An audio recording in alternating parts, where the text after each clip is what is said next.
সব মেগা প্রকল্পের অর্থ হাতে নিয়েছে হাসিনা ও তার পরিবার। এনডিএম চেয়ারম্যানের অনুসন্ধান। ত্রাসের রাজত্ব চালাতো সাভারের আওয়ামী লীগ নেতারা, হত্যা নির্যাতন সহ নানা অপকর্ম। চলে গেলেন উপদেষ্টা হাসান আরিফ, রাষ্ট্রপতি উপদেষ্টা পরিষদ ও রাজনৈতিক নেতাদের শোক।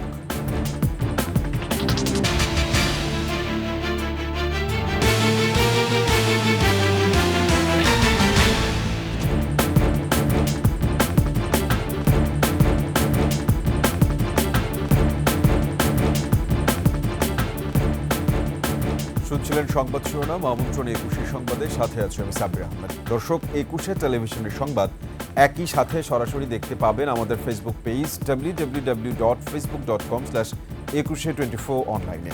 এছাড়া সাবস্ক্রাইব করতে পারেন www.youtube.com/@21 চ্যানেলে।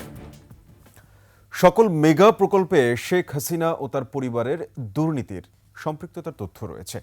এনডিএম চেয়ারম্যান ববি হাজ্জাজের অনুসন্ধানে উঠে আসে শুধুমাত্র রূপপুর প্রকল্পে $5 বিলিয়ন বা ৫৯,০০০ কোটি টাকা আত্মসাৎ করেছে টিউলিপ সিদ্দিকী সহ হাসিনা পরিবার।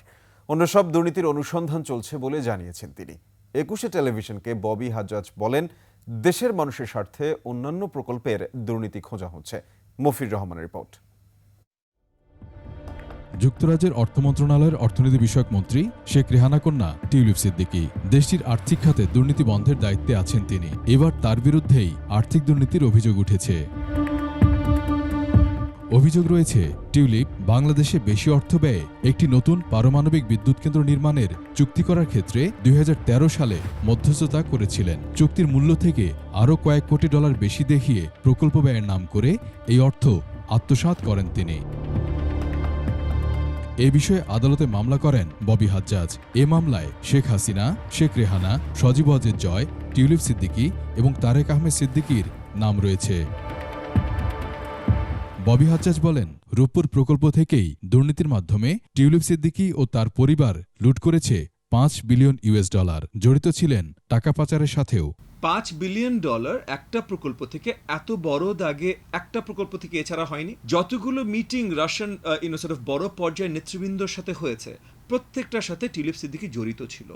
এবং আমরা অনেক জায়গা থেকে এই ধরনের খবরও পেয়েছি যে টিউলিপ সিদ্দিকী ওতপ্রোতভাবে জড়িত ছিল এই টাকা পাচারটার সাথেও। শুধু এ প্রকল্পই নয়, সমস্ত মেগা প্রকল্প থেকেই শেখ হাসিনা পরিবার প্রচুর পরিমাণে লুট করে অর্থ আত্মসাৎ করেছে বলে জানান তিনি। সালমান রহমান যখন ধরা পড়ল এবং তাকে যখন রিমান্ডে নিয়ে জিজ্ঞাসাবাদ করা শুরু হলো, তখন সে একদম পরিষ্কার করে দিল যে এই মেগা প্রকল্পগুলো শেখ হাসিনা ধরতই এই মেগা লুটপাট করার জন্য। প্রত্যেকটা মেগা প্রকল্পের 40% বা তার ঊর্ধ্বে পুরো যে লুটে চলে গেছে, এইটা কিছুদিন আগে, 2 সপ্তাহ আগে যে শ্বেতপত্র, হোয়াইট পেপার, ওটা আমাদের কাছে পরিষ্কার করলো। ববি হাজ্জাজ বলেন, এই সকল লুটপাটের শাস্তি হওয়া একান্ত দরকার। যে $250 বিলিয়ন শেখ হাসিনা এবং তার ক্রোনিরা এই দেশ থেকে লুট করে নিয়ে গেছে, এগুলো হয়তো বড় দাগে আমরা ফিরে আনতে পারবো না, কিন্তু আগামীতে যেন কখনো এই ধরনের কিছু না হয়, এইটার নিশ্চয়তা তৈরি করতে হলে এটার সঠিক আইনের বিচার এবং সাজা প্রাপ্তি এটা হতে। তাদের এই লুটপাট ও দুর্নীতির ফলে দেশের অর্থনীতি ধ্বংসের মুখে বলেও মনে করেন তিনি। লন্ডনেও যে $2 মিলিয়ন বাড়িতে থাকে, এইটাও হয়তো তার নিজের কেনা, জাস্ট বেনামে কেনা। মফিউর রহমান, ২১ টেলিভিশন, ঢাকা।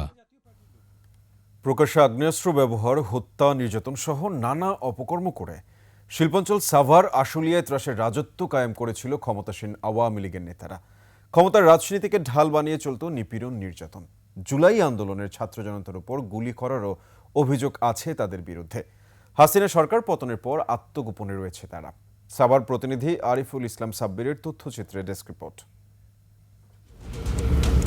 জুলাই আন্দোলনে ছাত্র জনতার উপর গুলি চালানো সহ এভাবেই হামলে পড়ত সাভার আওয়ামী লীগের সাধারণ সম্পাদক মঞ্জুরুল আলম রাজীব, ফখরুল আলম সমর, আশুলিয়া আওয়ামী লীগের সভাপতি সাইফুল ইসলাম, সাধারণ সম্পাদক ফারুক হাসান তুহিন, সাভার ছাত্রলীগ সভাপতি আতিক সহ আওয়ামী লীগ ও সহযোগী সংগঠনের নেতাকর্মীরা।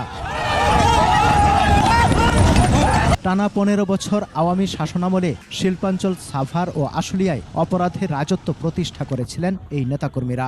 সড়কে শোডাউন করে প্রভাব জানান দিতেন তারা।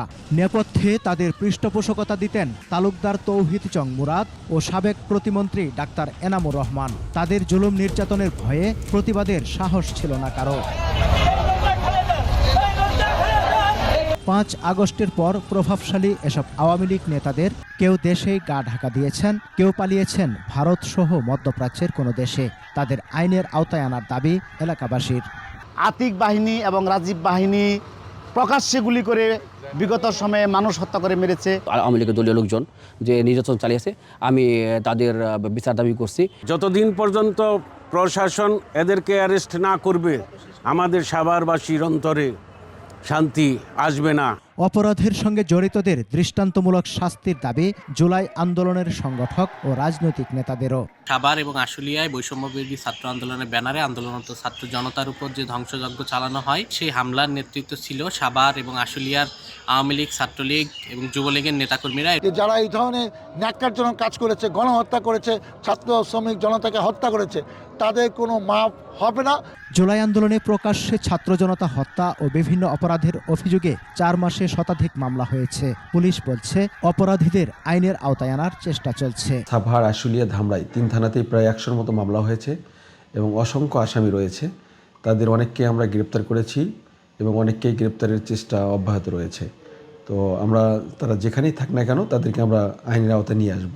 রাজনৈতিক পৃষ্ঠপোষকতায় ফুলে ফেঁপে ওঠা দাপুটে এসব নেতাকর্মীদের আইনের আওতায় আনার দাবি এলাকাবাসীর। সমর ইসলাম, ডেস্ক রিপোর্ট, 21 টেলিভিশন। যোগাযোগ, বাণিজ্য, জ্বালানি সহ বহুমুখী খাতে ভারতের সঙ্গে বাংলাদেশ সম্পৃক্ত উল্লেখ করে বাংলাদেশের জনগণই দুই দেশের সম্পর্কের প্রধান অংশীদার বলে মনে করে ভারত। শুক্রবার প্রেস ব্রিফিংয়ে ভারতের পররাষ্ট্র মন্ত্রণালয়ের মুখপাত্র রণধীর জয়সওয়াল এ কথা বলেন। এ সময় উপদেষ্টা মাহফুজ আলমের ফেসবুক পোস্টের প্রতিবাদ জানান তিনি। The people of Bangladesh are the main stakeholders in India-Bangladesh relations and noted that India's development priorities, and multifaceted engagements with Bangladesh, including in the areas of connectivity, trade, power, energy, and capacity building and such activities are all geared towards meeting the aspiration of benefiting the people of Bangladesh. We understand that the post that you referred has been taken down. We would like to remind all concerned to be mindful of their public comments.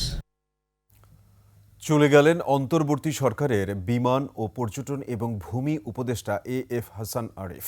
হঠাৎ অসুস্থ হয়ে পড়লে হাসপাতালে নেয়ার পর বিকেল 3:10 শেষ নিঃশ্বাস ত্যাগ করেন তিনি। তার মৃত্যুতে গভীর শোক ও শ্রদ্ধা জানিয়েছেন রাষ্ট্রপতি, প্রধান উপদেষ্টা, প্রধান বিচারপতি, উপদেষ্টা পরিষদ, বিএনপি, জামায়াত সহ রাজনৈতিক নেতৃবৃন্দ। মেহেদী হাসানের সহায়তায় মানিক শিকদারের রিপোর্ট। অন্তর্বর্তী সরকারের উপদেষ্টা AF হাসান আরিফের মৃত্যুর সংবাদ পেয়ে কায়রো থেকে ফিরে এয়ারপোর্টে নেমেই রাজধানীর লেবেট হাসপাতালে ছুটে যান প্রধান উপদেষ্টা। এ সময় শোকসন্তপ্ত পরিবারের প্রতি সমবেদনা প্রকাশ করেন ডক্টর মোহাম্মদ ইউনুস। পরে তার প্রেস সচিব আনুষ্ঠানিকভাবে কথা বলেন। প্রধান উপদেষ্টা আমি বললাম তো ওনার ফ্যামিলি মেম্বারের সাথে কথা বলেছেন, তাদেরকে কন্ডোলেন্স জানিয়েছেন। দক্ষ সহকর্মীকে হারিয়ে শোকাহত হয়ে পড়েন উপদেষ্টা পরিষদের সদস্যরা। উনি উপদেষ্টা পরিষদের সদস্য হিসাবে আমাদের সবচেয়ে অ্যাক্টিভ, সবচেয়ে উদ্যোগী উপদেষ্টাদের একজন ছিলেন। আইন অঙ্গনে এমন সজ্জন, বিদ্বান, ভদ্র, প্রাজ্ঞ একজন আইনজীবী খুঁজে পাওয়া আসলেই দুষ্কর। একটা হাসান আরিফ স্যারের মৃত্যু মানে হচ্ছে আইনজীবী হিসেবে একজন প্রতিষ্ঠান চলে যাওয়া। হাসপাতালে ছুটে আসেন অসংখ্য গুণগ্রাহী ও শুভানুধ্যায়ীরা। বিএনপি, জামায়াত সহ বিভিন্ন রাজনৈতিক দলের শীর্ষ নেতৃবৃন্দ গভীর শোক প্রকাশ করেন। আমি ব্যক্তিগতভাবে আমার একজন বিশিষ্ট শহীদকে হারিয়েছি, আর দেশ হারিয়েছে একজন দেশপ্রেমিক মানুষকে। আমরা তার আত্মার মাগফিরাত কামনা করছি। তিনি অত্যন্ত উঁচু মানের একজন সিনিয়র আইনজীবী ছিলেন। তার আইনের জ্ঞান যেমন ছিল, তার মধ্যে স্বচ্ছতাও তেমন ছিল। এই দুইটা জিনিস অনেক জায়গায় পাওয়া কঠিন। নতুন বাংলাদেশ গড়ার ক্ষেত্রে তার যে অবিস্মরণীয় ভূমিকা ছিল, প্রত্যেকটা মানুষ এটা মনে রাখবেন। বাদেশা বাইতুল আমার মসজিদে মরহুমের প্রথম জানাজা অনুষ্ঠিত হয়। রোববার সকাল 11টায় হাইকোর্টের দ্বিতীয় জানাজা অনুষ্ঠিত হবে। মরহুমের সন্তান দেশে ফেরার পর দাফনের সিদ্ধান্ত নেওয়া হবে বলে জানিয়েছে পরিবারের সদস্যরা। মানিক শিকদার, 21 টেলিভিশন, ঢাকা। এএফ হাসান আরিফ ছিলেন সুপ্রিম কোর্টের জ্যেষ্ঠ আইনজীবী। 2001 সালের অক্টোবর থেকে 2005 সালের এপ্রিল পর্যন্ত অ্যাটর্নি জেনারেল হিসেবে দায়িত্ব পালন করেন তিনি। 2008 থেকে 2009 সালের জানুয়ারি পর্যন্ত তত্ত্বাবধায়ক সরকারের আইন উপদেষ্টা ছিলেন হাসান আরিফ। বিস্তারিত জানাচ্ছেন দীপু শিকদার। গত 8 আগস্ট গঠিত অন্তর্বর্তী সরকারের স্থানীয় সরকার, পল্লী উন্নয়ন ও সমবায় মন্ত্রণালয় এবং ভূমি মন্ত্রণালয়ের উপদেষ্টা দায়িত্ব পান এএফ হাসান আরিফ। পরে হাসান আরিফকে ভূমি এবং বেসামরিক বিমান পরিবহন ও পর্যটন মন্ত্রণালয়ের দায়িত্ব দেয়া হয়। হাসান আরিফ সুপ্রিম কোর্টের জ্যেষ্ঠ আইনজীবী। 1970 সালে আইন পেশায় যুক্ত হন। 2001 সালের অক্টোবর থেকে 2005 সালের এপ্রিল পর্যন্ত অ্যাটর্নি জেনারেল হিসেবে দায়িত্ব পালন করেন। 2008 সাল থেকে 2009 সালের জানুয়ারি পর্যন্ত তিনি তত্ত্বাবধায়ক সরকারের আইন উপদেষ্টা হিসেবে ছিলেন। হাসান আরিফ তার কর্মজীবন শুরু করেন 1967 সালে ভারতের পশ্চিম বাংলার কলকাতা হাইকোর্ট থেকে। এরপর 1970 সালে তিনি ঢাকা চলে আসেন এবং হাইকোর্টে আইনজীবী হিসেবে কাজ শুরু করেন। বিভিন্ন প্রতিষ্ঠানে আইন উপদেষ্টা হিসেবে দায়িত্ব পালন করেছেন তিনি। এর মধ্যে আছে সড়ক ও জনপথ বিভাগ, চট্টগ্রাম বন্দর কর্তৃপক্ষ, মোংলা বন্দর কর্তৃপক্ষ, security and exchange commission, Bangladesh bank, Chattogram উন্নয়ন কর্তৃপক্ষ, চট্টগ্রাম স্টক এক্সচেঞ্জ, বিশ্ববিদ্যালয় মঞ্জুরি কমিশন এবং গ্রামীণফোন বাংলাদেশ। দীপু শিকদার, 21 টেলিভিশন, ঢাকা। নিচ্ছি সংবাদ বিরতি। যখন ফিরছি তখন অন্যান্য সংবাদের সঙ্গে আরও যা থাকছে। আইফোন কিনতেই ব্যাংক ডাকাতির চেষ্টা, 2 জনের স্বীকারোক্তি, 1 জন রিমান্ডে।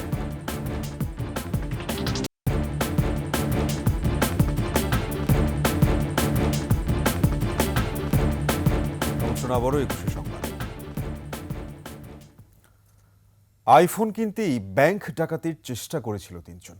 এজন্য টানা 1 মাস ব্যাংক ও তার আশপাশ পর্যবেক্ষণ করে তারা। পরিকল্পনা মতো ব্যাংকে ঢুকি ভেঙে ফেলে সিসিটিভি ক্যামেরা, গায়েব করে ফেলে হার্ড ডিস্ক। এদিকে সিফাত ও আরাফাত নামে 2 জনের স্বীকারোক্তিমূলক জবানবন্দি শেষে টঙ্গীর কিশোর উন্নয়ন কেন্দ্রে পাঠানো হয়েছে। আরেকজনকে নেওয়া হয়েছে 3 দিনের রিমান্ডে। বাকিটা থাকছে দীপু শিকদারের রিপোর্টে।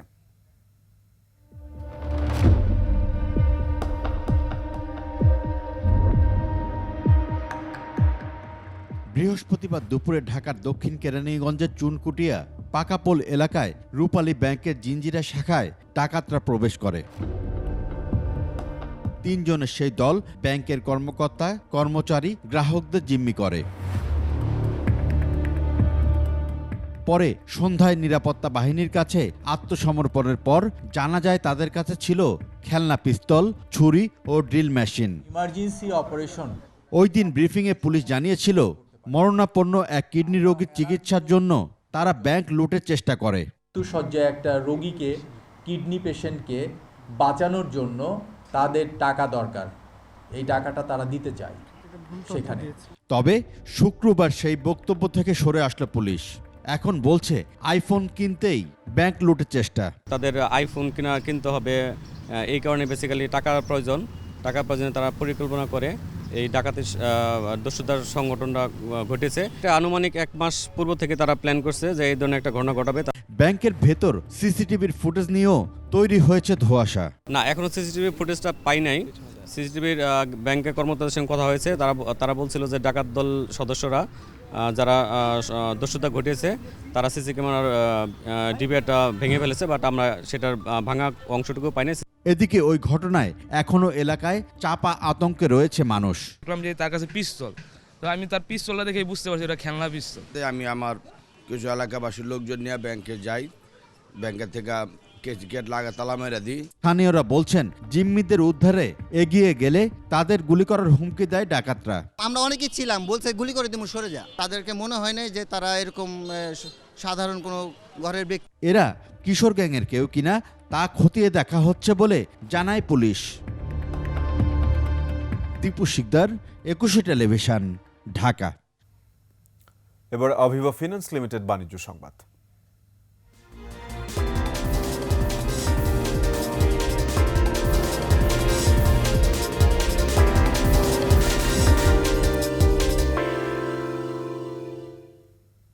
কিছুটা স্বস্তি ফিরেছে সবজির বাজারে, তবে বেড়েছে চাল ও মুরগির দাম। এছাড়া সয়াবিন তেলের দাম বাড়লেও স্বাভাবিক হয়নি সরবরাহ। গত সপ্তাহের তুলনায় সবজির দাম কিছুটা কমেছে, তবে এই দামে সন্তুষ্ট নয় ক্রেতারা। আর বিক্রেতারা বলছেন সরবরাহ বাড়লে দাম আরও কমবে। এদিকে হুট করেই 50 থেকে 60 টাকা বেড়েছে সোনালী মুরগির দাম। চাহিদার তুলনায় সরবরাহ কম বলে জানালেন বিক্রেতারা। এদিকে অন্যান্য মাছের পাশাপাশি বেড়েছে ইলিশের দাম। বড় ইলিশ বিক্রি হচ্ছে প্রায় 3,500 টাকায়।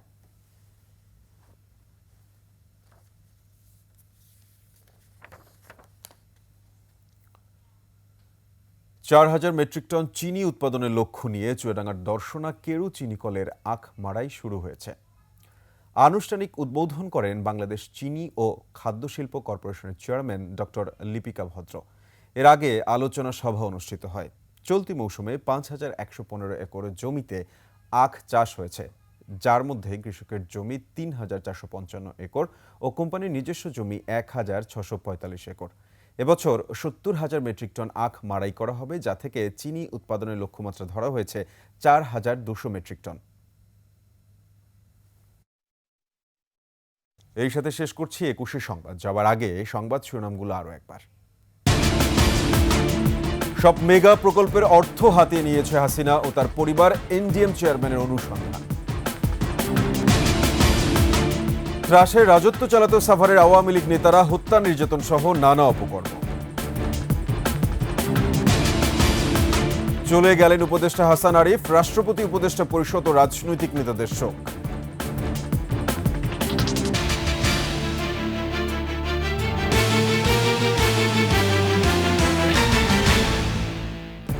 দর্শক, সর্বশেষ সংবাদ জানতে ডায়াল করুন 202 নম্বরে, আর ভিজিট করুন ekushe-tv.com এই ওয়েবসাইটে।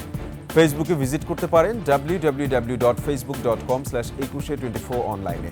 এছাড়া সাবস্ক্রাইব করতে পারেন www.youtube.com/@ekushe চ্যানেলে। এতক্ষণ সঙ্গে থাকার জন্য সবাইকে ধন্যবাদ। পরবর্তী সংবাদ দেখার আমন্ত্রণ রইল। একুশের সাথে থাকুন।